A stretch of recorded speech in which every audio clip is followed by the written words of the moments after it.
Bonjour et bonsoir, chers internautes. C'est avec plaisir que je partage ce moment de méditation et de prière avec vous.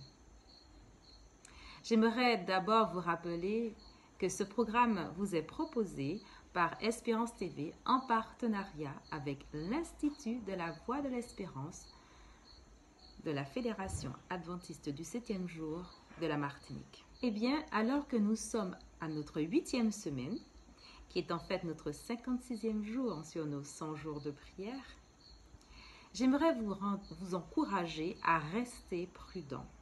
Prudent, alors que peu à peu, nous reprenons nos activités avec masque et distanciation. Et cela est très important, car la reprise d'activité est désormais rythmée avec précaution, mais surtout protection. Pour tous ceux qui sont encore en télétravail, je vous souhaite aussi le bon courage et que Dieu vous accorde de la patience. Aujourd'hui, le sujet de prière et de méditation a pour titre « S'engager dans la mission de Dieu ». Un titre empli de respect, d'aventure, mais pour certains, de crainte. Moins pour la partie mission de Dieu, mais plutôt au niveau de l'aspect bien trop solennel pour certains du mot engager. Bien que ce verbe a fière allure, il ne résonne pas pour tous de la même manière en ce 21e siècle. Un siècle où l'engagement a moins de valeur, bien qu'il soit à forte résonance et chargé d'émotions. Quand je lis le verset du jour que nous trouvons dans 1 Corinthiens 9, le verset 19 et 22, et je lis « Car bien que je sois libre à l'égard de tous, je me suis rendu le serviteur de tous, afin de gagner le plus grand nombre. Je me suis fait tout à tous, afin d'en sauver de toute manière quelques-uns. » Quand j'écoute ça, je dis « Waouh, l'apôtre Paul, il a une façon de dire les choses. » Et cela me fait me poser la question suivante. Suis-je à la hauteur de ce verset? Qui est de rendre captif ma liberté pour le plus grand bien de l'humanité, afin de gagner et de sauver le plus grand nombre? En lisant ce que je viens d'écrire, je me rends compte que nous devrions en fait être comme ces infirmiers et ces infirmières, qui malgré le danger, vont travailler pour essayer d'en sauver le plus grand nombre, tout en sachant que ce ne sera pas une tâche facile. Mais elles ont mis leur liberté de côté pour enfiler leur sens du devoir ultime, celui de sauver. Ellen White, notre auteur le plus prolifique qui ait jamais existé dans notre histoire religieuse, écrit dans son livre « Jésus-Christ » à la page 117, un livre d'ailleurs que je vous recommande fortement, ce qui suit. Tout vrai disciple devient un missionnaire. Je reprends. Tout vrai disciple devient un missionnaire. Je veux bien souligner le mot vrai.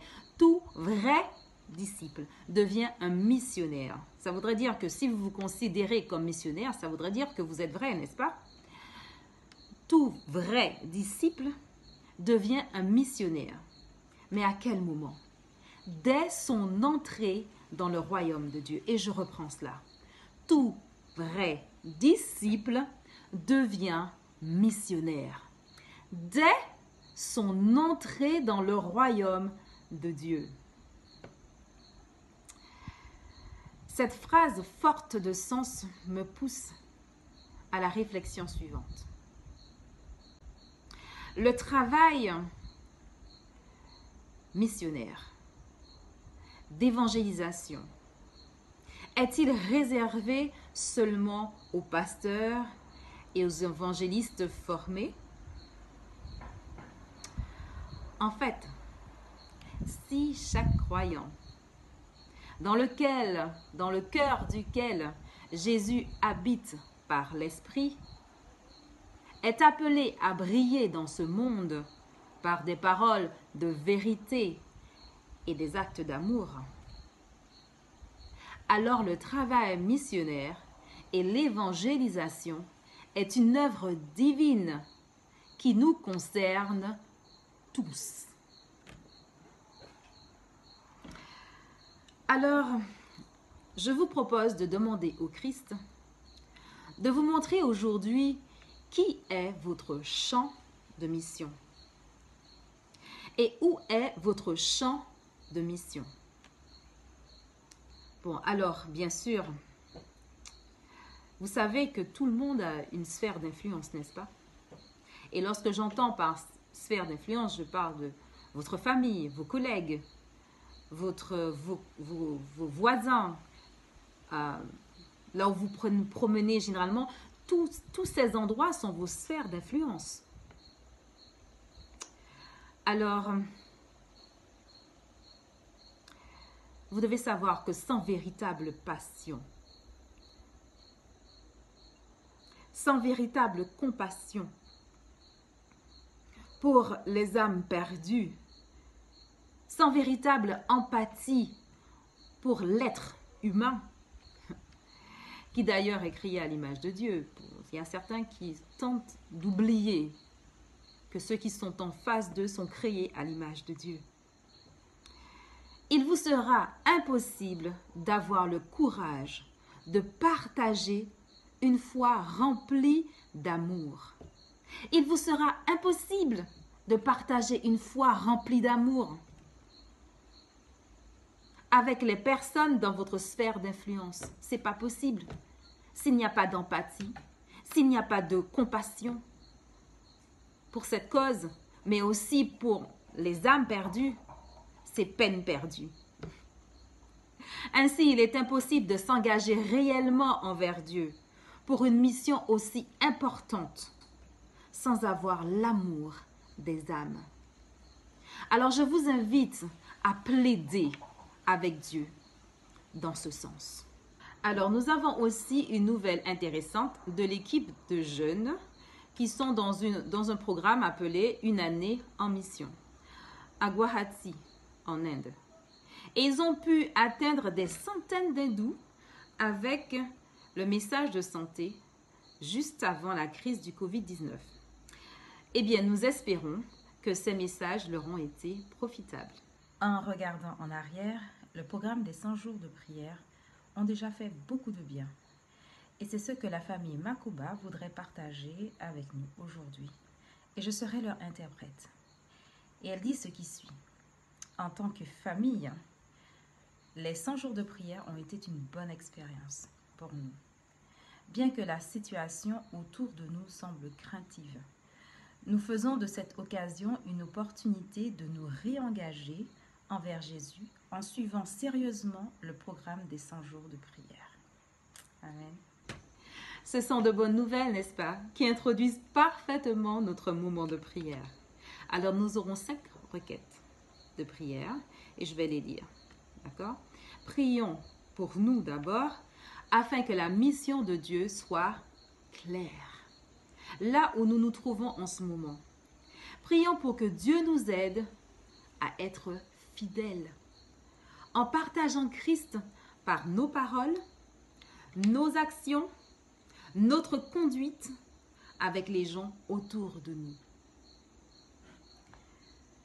La deuxième requête, prions pour tous les hôpitaux adventistes, car pendant cette crise, ils ont de nombreux besoins. Prions pour que les médecins, les infirmiers et le personnel soient habilités par le Saint-Esprit à être des témoins auprès de leurs patients. Notre troisième requête, prions pour que les centres d'espoir de vie de l'Église à travers le monde soient des phares pendant ces jours sombres. Quatrième requête, Prions pour les grandes villes de votre territoire et pour que Dieu offre une opportunité pour atteindre les gens de ces régions. Finalement, prions pour les missionnaires sur la ligne de front, en particulier dans la fenêtre du 10-40. Inclinons la tête et prions. Père éternel, alors que nous sommes devant toi inclinés, nous savons que nous ne sommes pas dignes de toi, mais nous te demandons de nous pardonner. Pardonner nos iniquités, nos paroles, nos actions, nos façons de faire qui ne te donnent pas, ne te glorifient pas, Seigneur. Je voudrais te présenter, Seigneur, les 5 requêtes que nous avons eues. S'il te plaît, Père éternel, réponds à ces requêtes. Nous te disons déjà merci pour la réponse à ces requêtes. Père éternel, transforme-nous, Seigneur, afin que nous puissions avoir l'amour qui vient de toi, l'amour qui change les cœurs. Transforme notre cœur qui est dur comme la pierre et que nous puissions avoir l'empathie nécessaire et l'amour des âmes, mais aussi de tous ceux qui sont autour de nous. Nous n'arriverons pas sans toi, Père éternel. Merci infiniment de cet instant que tu nous accordes et nous te demandons de bénir tous ceux qui participent à ces 100 jours de prière, mais aussi qui écoutent et qui prient avec nous. Que ton nom soit loué, Père éternel, et que ton règne vienne. Au nom de Jésus. Amen.